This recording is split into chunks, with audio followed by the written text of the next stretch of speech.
Washington, D.C. to victory. Having already shown you my army prep last video, I can get right into the stage introduction.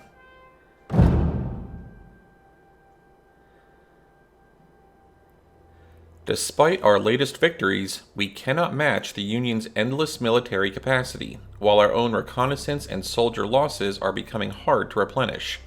At this critical point of the war, we need a decisive victory that can completely crush our enemy's will to fight.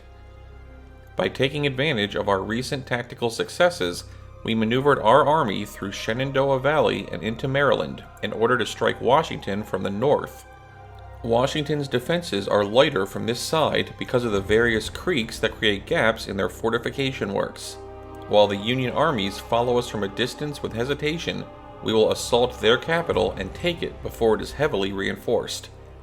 During our attack, we will send a portion of our forces to move in concealment through the woods and envelop the city from either side. If the plan proceeds successfully, we can take Washington before nightfall.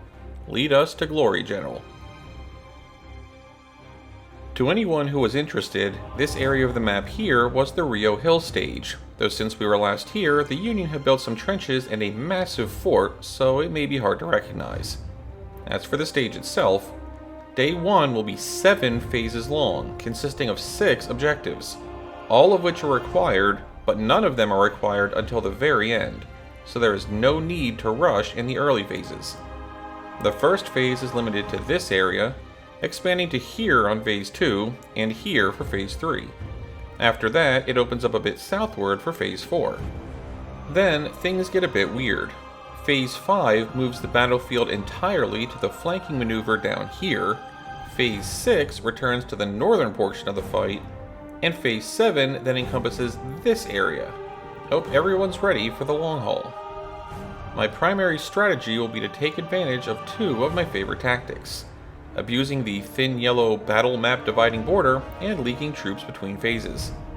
War is so much easier when you can warp physical reality.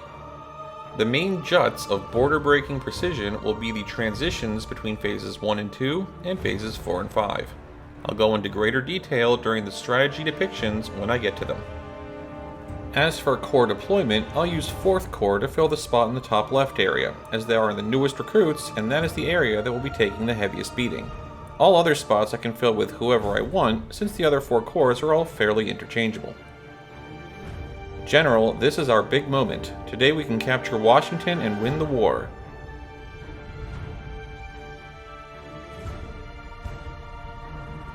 Man, this stage is big. Through these woods, we will launch our first attack, while several of our divisions will commence a wide flanking maneuver targeting the west side of the city.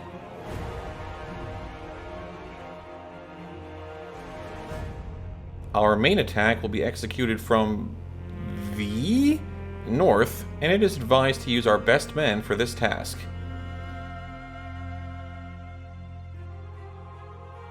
The northern attack will be supported by a few more divisions. The rest will head south to flank Washington from the east.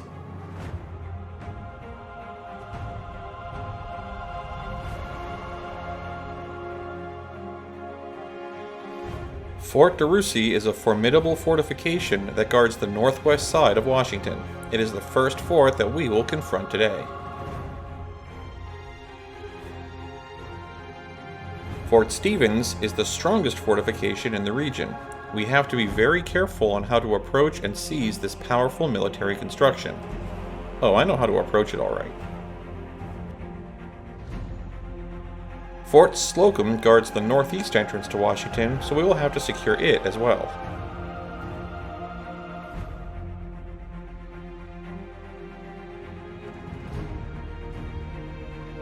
The Federals have built additional fortifications around Washington during the latest months. Fort Washington is a new fort that dominates the northern suburbs, and unfortunately, our west flanking force is going to meet it.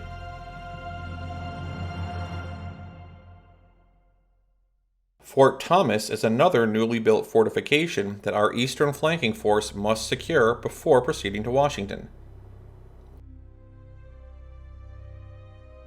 Only after conquering these 5 forts and the interconnected trench works will we We will? Okay. Be able to advance to the city and take it. General, it is going to be our hardest fight, our most important battle. Let's win the war. We begin the attack from the northwest. Hopefully, the enemy will be busy fighting us and will not notice the flanking force that has started to move south. The Federals were not expecting us, and Fort DeRussy is lightly guarded. We could rush our troops to storm it before it is reinforced. Enemy reinforcements are expected to arrive from this direction. Act with caution, General. I mean, I could act with caution, or I could do this. The stage intro isn't lying. The Union only start with a couple small skirmish teams here, and 3 mid-sized infantry and 2 mid-sized cannons in the fort itself. But my goal for this phase isn't to take the fort. It's to prepare to take the huge one in the middle. I start with 15 deployed brigades, which is, coincidentally, exactly the number of infantry I have in my new 4th Corps. They will all be stacked in the corner of the deploy box and moved in unison east to the map border, then south. The reason is, unlike Hardin Pike, this time the Union have superior vision. They can see cavalry and cannons all the way out to here, and due to the terrain, I can't spot much of them until I get someone closer than this. Sure, I could just bum rush them with 37,000 men, but why? By leaving this fort until later, I can get my entire corps into position to storm Fort Stevens before the defenders can even set up, thanks to the physics-defying map border. Heck, if I press hard enough against the map edge, I might be able to get all the way into position without a single shot fired. My 9 cannons will be arriving about an hour after the stage starts, and I'll have them head in basically the same direction. Once my team reaches the wheat field here, I'll break off a few brigades to go this way and slam into the side of one of the Union's reinforcing groups. The rest of the team will continue south, and the phase should end early once my men pass the defensive trenches here. That's it. That's the entire Phase 1 plan.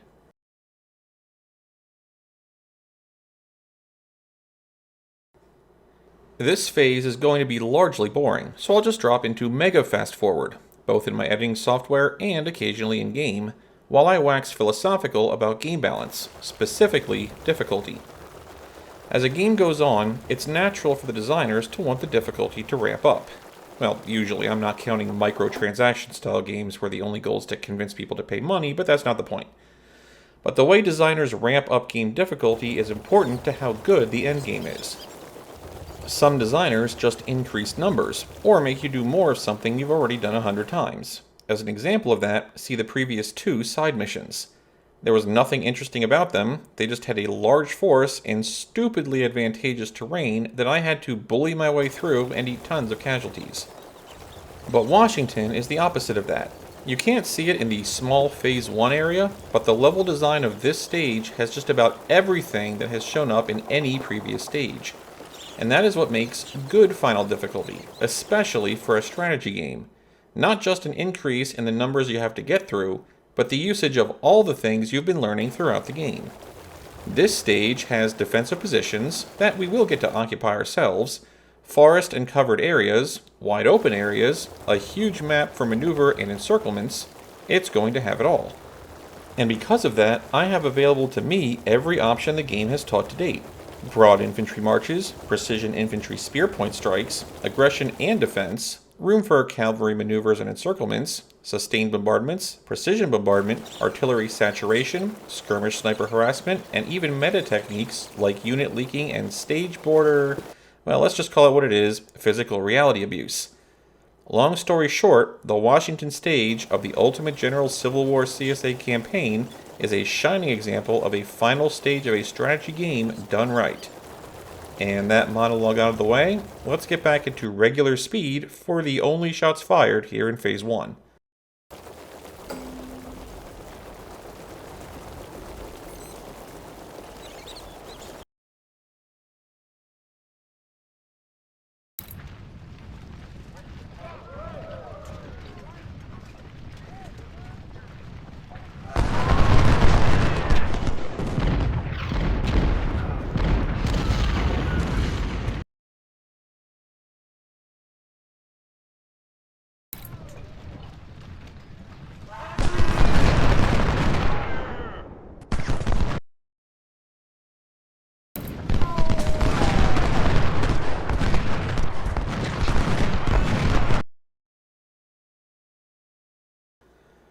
And with both infantry now running, I have a somewhat clear route to the enemy battery.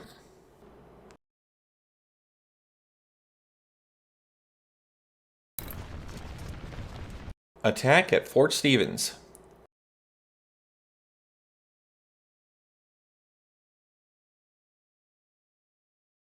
We are now advancing from the north.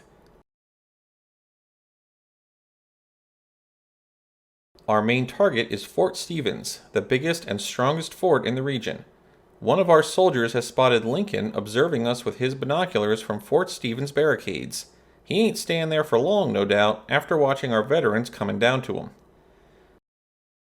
The Bluecoats are responding to our attack and have dispatched infantry from Washington's defenses. Bad news for us, good news for our soldiers that are executing the flanking maneuver. They will fight fewer Yankees.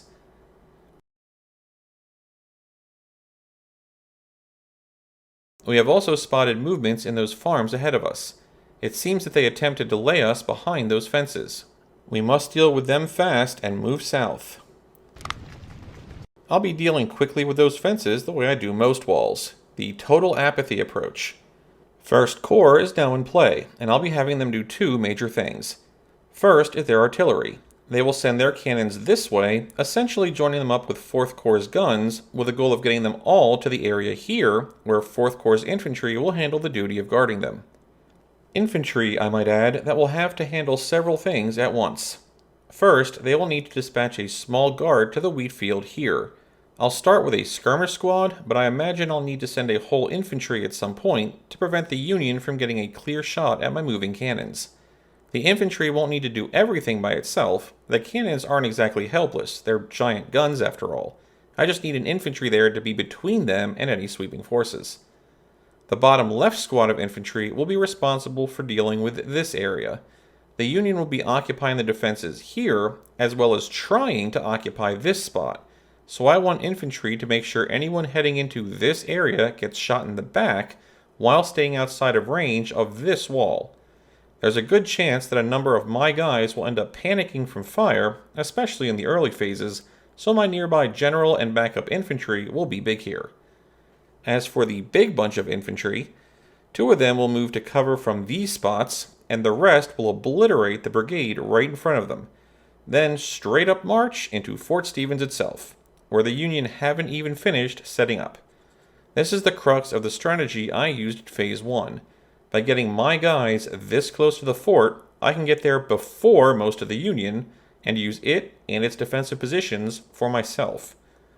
Once the bare-bones guards are evicted, I'll have 4 infantry take the 4 defensive spots, 3 of the long-range cannons from 4th Corps take the cannon positions, and the rest of the infantry will then turn south to meet the approaching reinforcements, which, if everything goes according to plan, should be big but unguarded cannon batteries.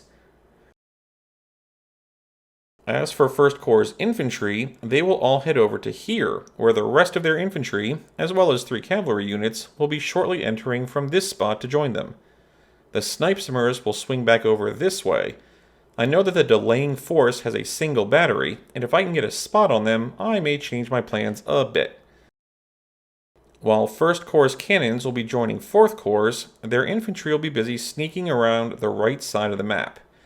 They will push down as far as I feel I can safely get them, in preparation to do in Phase 3 what 4th Corps is now doing in Phase 2. As I start the map back up, let me apologize in advance. The rest of this stage is going to involve a lot of me pausing to issue commands. This isn't a stage to be taken lightly, and I don't want the final stage of this strategy guide to be handled sloppily, even if it does cause it to drag out more than usual.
Getting that Union battery before the wall defenders could set up should be useful, since my plan is to counter-battery their cannons, but I can't do that until my cannons actually, get here.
Yep, Union infantry trying to side-sweep my cannon convoy.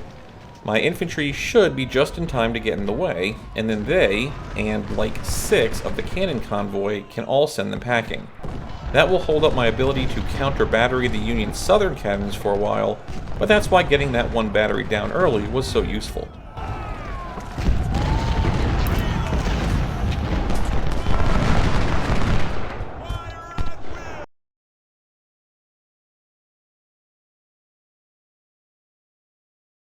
I do want someone to occupy the defense wall here, so the brigade currently panicking seems like a good choice. They can chill on the walls by the general and regain their composure.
With the fort solidly under my control, it's time to take my remaining mobile infantry and go get those unescorted cannons.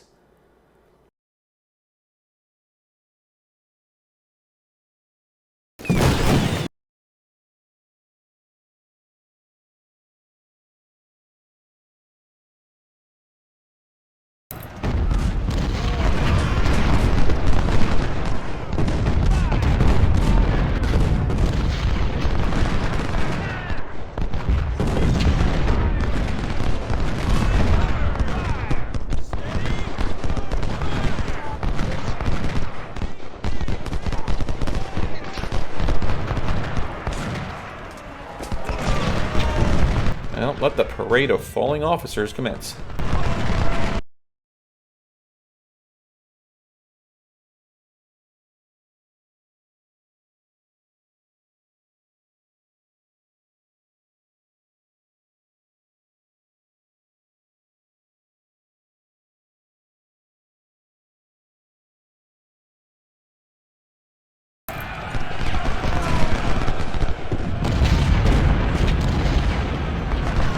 That lone small infantry is getting quite close to my cluster of cannons, isn't it?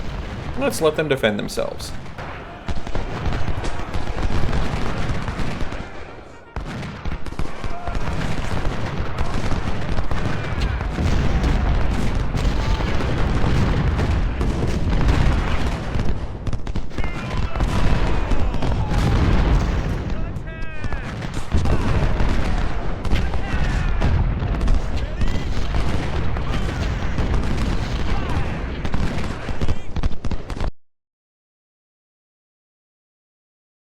See if I can get that cannon over here.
The Union cannons are just not having a good day, like anywhere. I'll swing my South Infantry northeast to hit the behind of some more Union infantry, though I am aware that they have bottomed out of stamina by this point.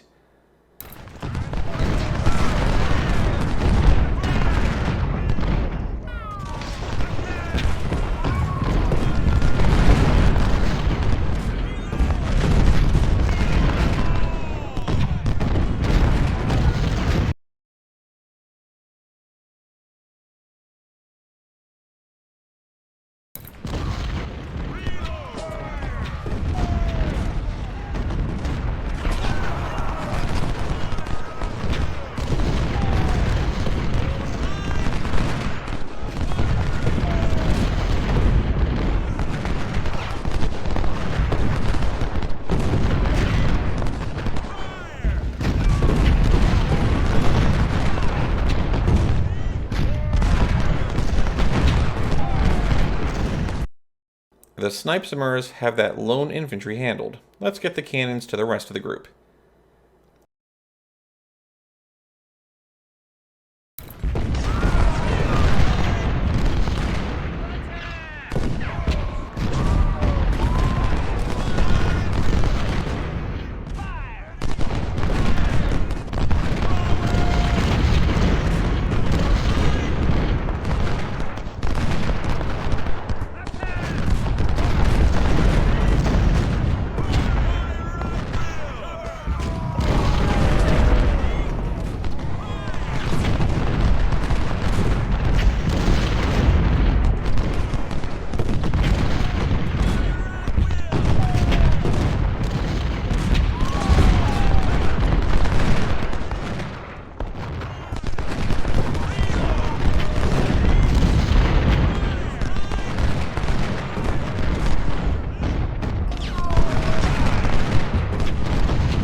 Given they are a small unit who's lost all their support, I'm going to try and push the wall defenders south of Fort Stevens off their line.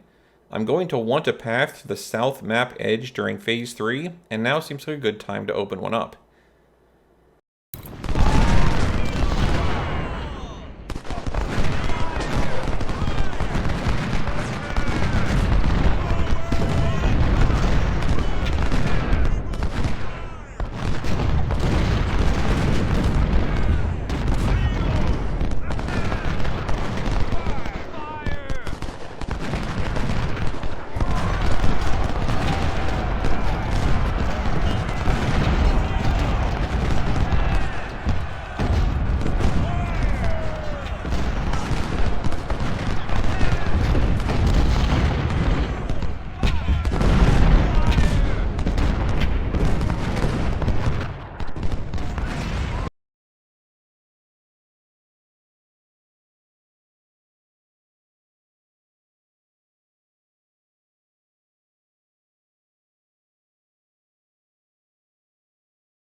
Third Corps is starting to arrive. Normally, this would be when the Union gives up the delay and falls back to Fort Stevens. But instead, all it means is that the Union Delay Squad is going to retreat right into my new lines and get themselves surrounded.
The east end of this fight is tricky. On the one hand, the Union are all running. On the other, my guys can barely walk. That said, I do want to keep the Union on the back foot so that 1st Corps' border-skirting troops can move unimpeded.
For the entire rest of the stage, you'll notice me splitting off skirmish detachments from my pushing infantry.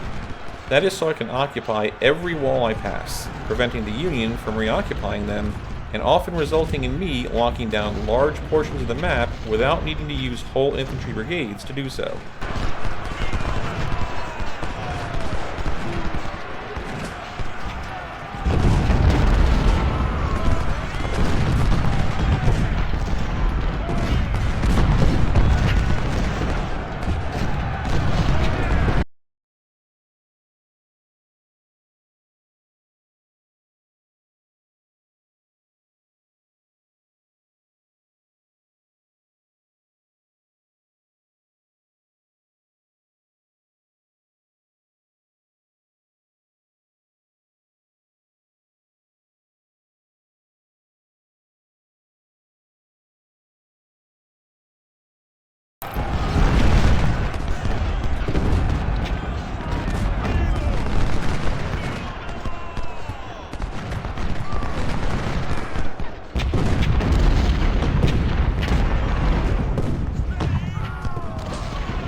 My cannons have all arrived in position, and the Union constant pressure on the southwest portion of the front is finally being blunted, and just in time, as this phase is about to end early.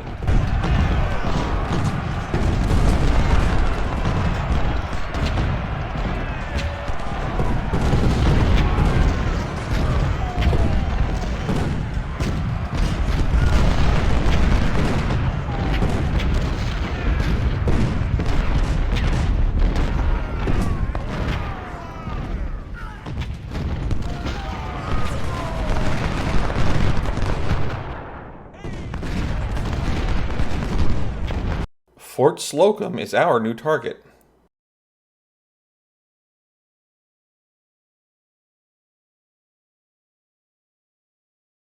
We received the last troops that will support the northern advance. The rest are heading south to flank the east side of the city.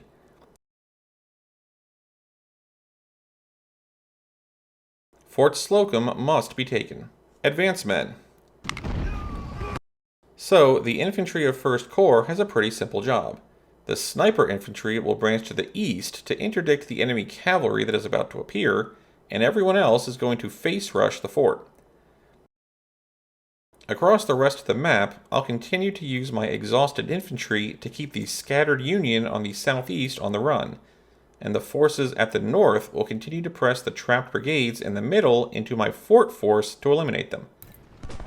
The exhausted infantry, as well as most of the arriving 3rd Corps, and the infantry of 1st Corps, once they're done with the fort defenders, will all then swing around and take up positions at the south edge of the map. We still have future phases I need to abuse by being in position well ahead of schedule. Also, the Union have, or had, a huge supply dump just south of Fort Stevens. I plan on having various cannon and infantry groups walk over it to resupply as I can, saving some drain on my wagons. It won't be hugely important as I have a bunch of wagons by this point, but if you are short on supply, using the Union's own supply against them is a great plan.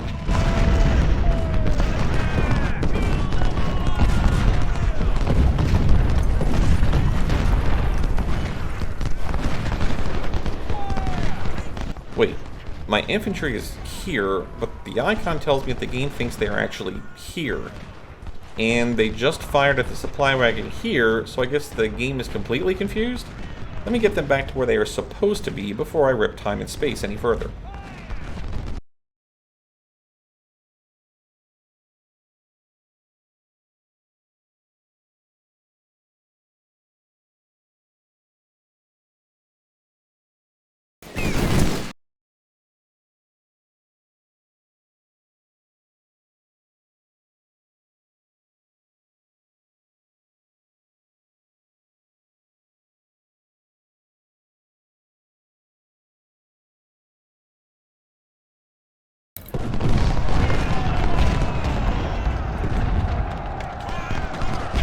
Nice to be able to use cavalry in their ideal role of running down panicked units in open fields.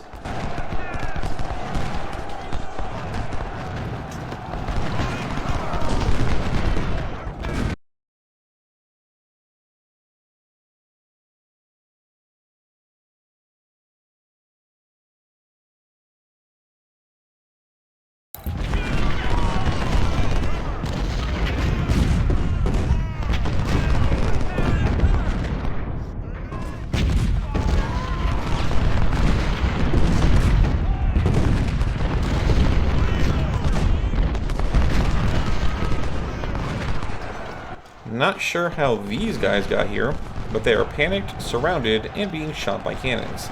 I'm not worried, I'll just swing my cavalry down to them when I get a free moment.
So, Fort Slocum is now mine. I'll leave the sniper infantry in its defensive walls, and have the rest of 1st Corps chase down and eliminate the forces on this side of the map. While doing that, I'll start setting up infantry and cannons to prepare for Phase 4. Another tactic we get to use this stage that we've used in the past is the Grand Ambush, and I don't plan to miss my chance.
I normally don't target supply wagons, but there's little benefit to capturing them anymore. I may as well take them out to stop the Union from benefiting from them.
They stubbornly defend.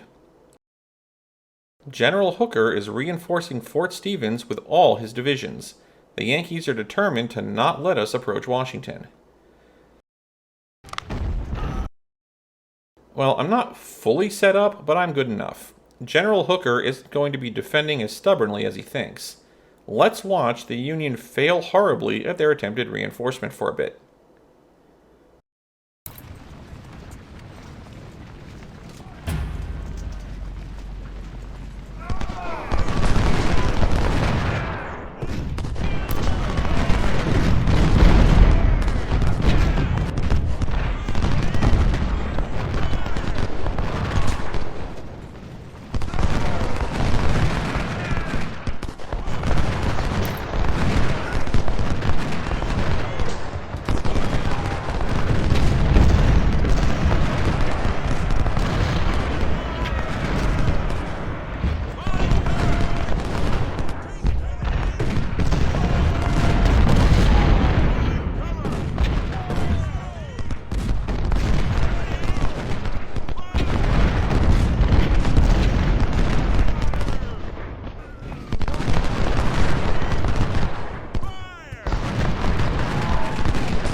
With Hooker being fully interdicted and the southern flank falling back, I'm going to move the cannons I had resupplying at the Union camp back to the staging area west of Fort Stevens. I'll need them there for Phase 6.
bunker is now totally routed, so it's time to prepare for Phase 5. I will be sticking a significant quantity of infantry brigades on the south map border. 3 spots will be of major interest: where the road exits the map on the left, where that one small trench fort is on the east, and one more spot slightly west of the trench spot. I want to make sure there are several infantry on each of those spots to leak into Phase 5. Other infantry will just be scattered around the border as backup.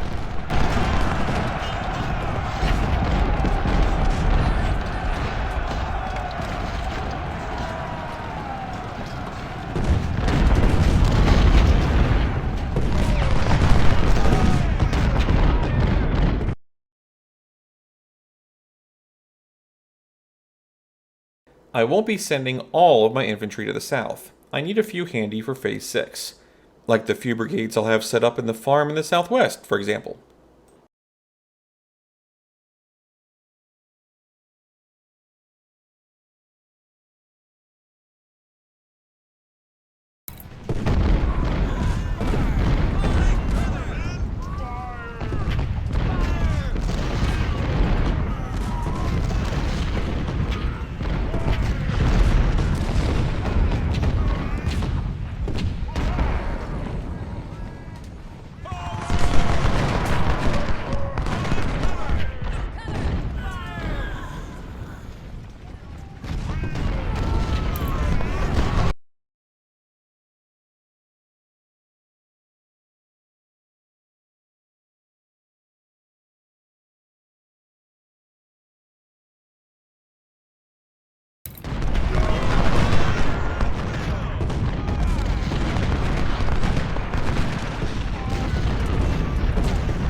The flanking attack has started.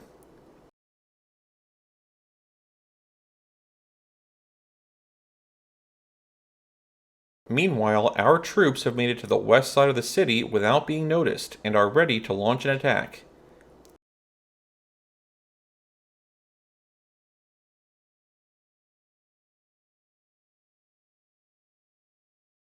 Any remaining reserves will support the attack from the east side. Fort Thomas must be secured.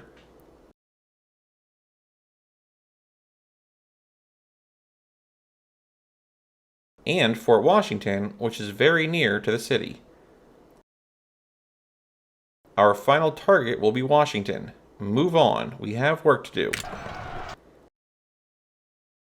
So, I have a whole bunch of leech troops here, and as you'll notice after I select one, the Union have a whole bunch of defensive spots, none of which they're using. I'm sure they won't mind if I move in. The squads on the west edge will also be moving to shoot any Union formation that occupies the trench works in the rear to unseat them. This will allow my actual flanking force to get into the city without bashing their head against several walls first. You can see half my corps in this shot, and the other half will appear in the south about 30 seconds after I unpause. All infantry will be given run orders, and then everything that isn't a cannon is going to be moving straight east. The forces on the bottom should get by the defensive points before they get occupied, and the forces on the north will get stopped briefly by wall defenders, but the northern sweepers will hopefully remove them in short order. This group will just be heading south to gank the cannon and its guards. while that large patch of First Corps will proceed to unseat the wall defenders from, like, already being right on top of them.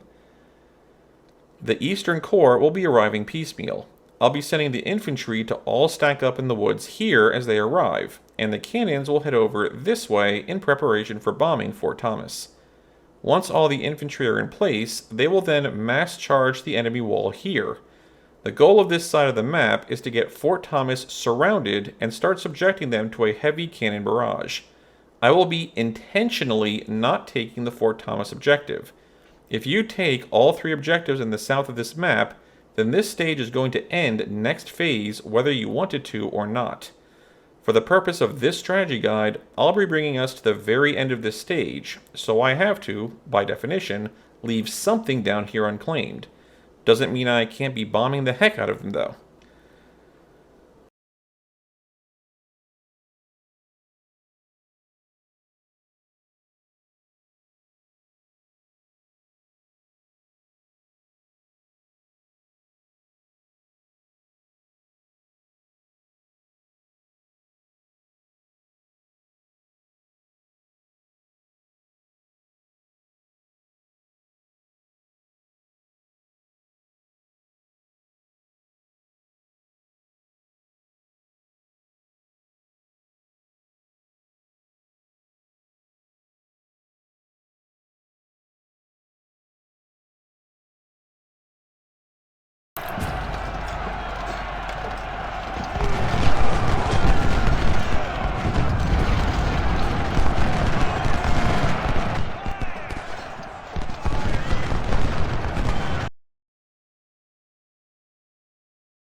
While I won't be taking Fort Thomas, I will be taking Washington proper.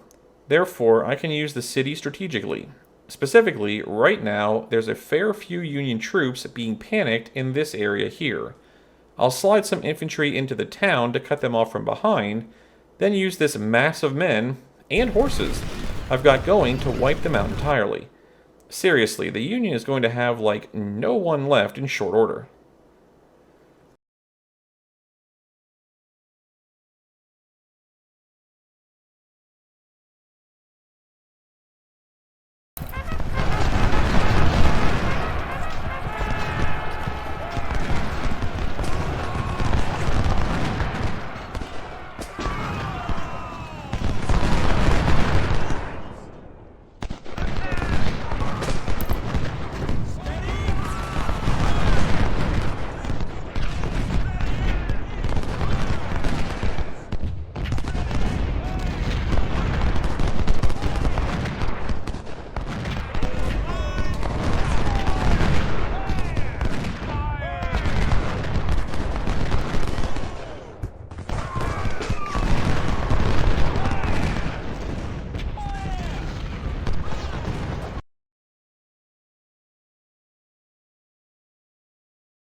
forts must fall.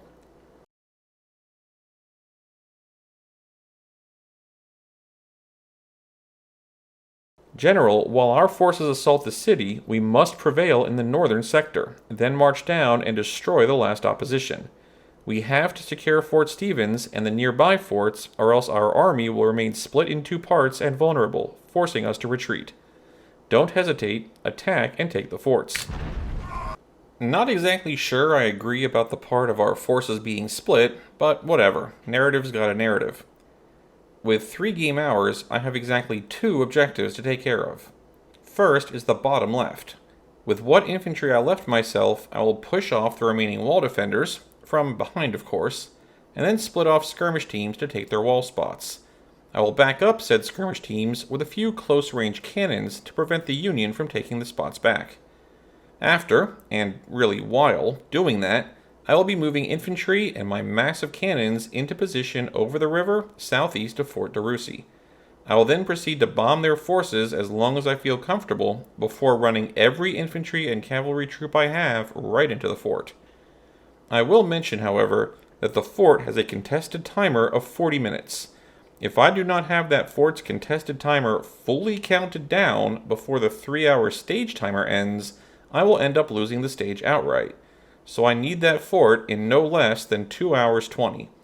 By contrast, some of you may have seen the placeholder Washington video I put out a week before this one, and which is probably now showing up after this video in the playlist. In that video, I took not only Fort DeRussy here, but also all the points in the southern half of the map. By doing that, I actually ended the entire stage in victory on Phase 6. And there's nothing wrong with doing that if you want to. What I'm saying is, Fort DeRussy is ultra important to this stage's victory conditions. We've put it off long enough, we have to take it now.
I could eliminate the final few Union forces, but since I've already determined the stage's victory conditions are finicky, I'll let a couple squads go just to ensure I proceed to the next phase.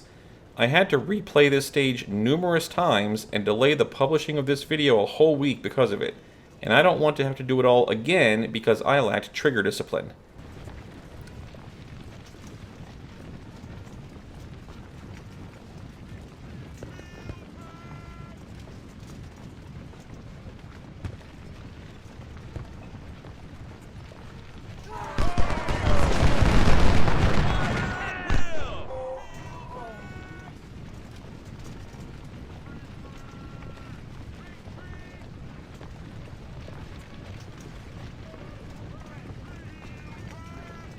Finish them off.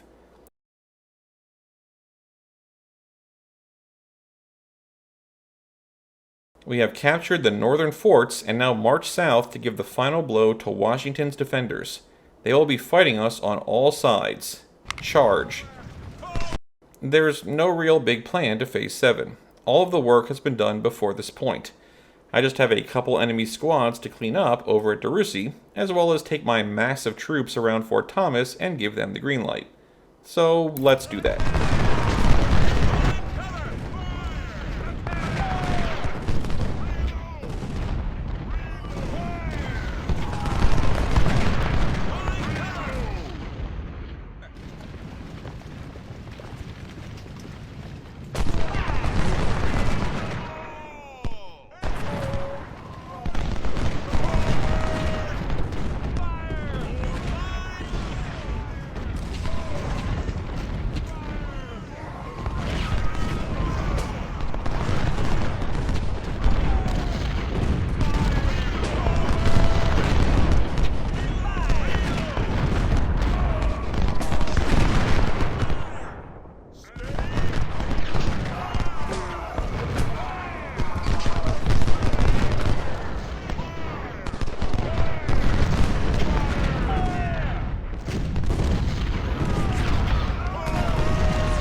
I could just shoot this guy down right now, but given the issues I had with victory and failure conditions to this point, I'm going to let the contested timer for Fort Thomas count down to 0 first.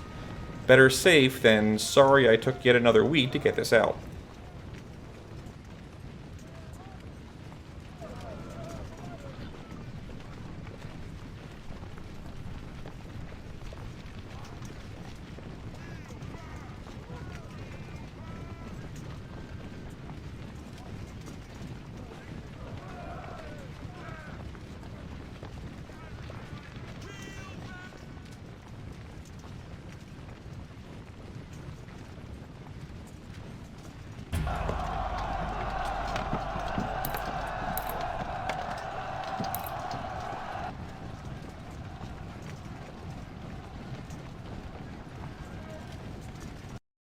Proceeding to the next day.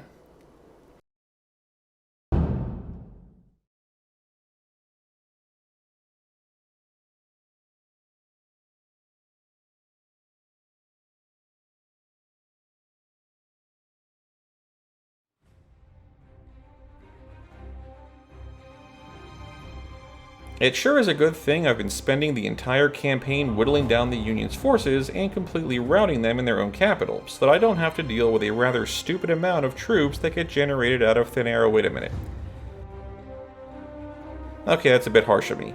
To be totally fair, the Union do have troops on other fronts, and it is likely that they would all head back to Washington the instant they heard the capital was under threat. I can only wonder how much worse this number would be if I hadn't just removed 75,000 troops on day 1.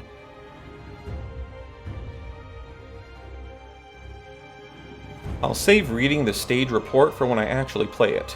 This final stage won't be won by taking the capital, it will be won by holding it.